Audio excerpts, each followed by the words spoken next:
And I think generally my advice or my recommendation would really be spend less time on finance, spend less time in conference rooms, less time on PowerPoint, and more time just trying to make your product as amazing as possible. The MBAization of America, which I think is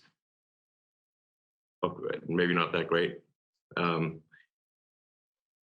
there should be more focus on the product, the service itself, less time on board meetings, less time on financials. The financials come as a result. Like you say, like what's the point of a company at all?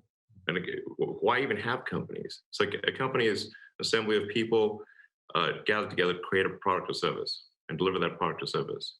And sometimes people lose sight of that. A company has no value in and of itself. It only has value to the degree that it is an effective allocator of resources to create goods and services that are of greater value than the cost of the inputs. This thing we call profit is should just mean over time that the value of the output is worth more than the inputs. I just earnestly would recommend to anyone listening that just spend less time in meeting rooms, less time on PowerPoint presentations, less time on a spreadsheet, and more time on the factory floor, more time with customers.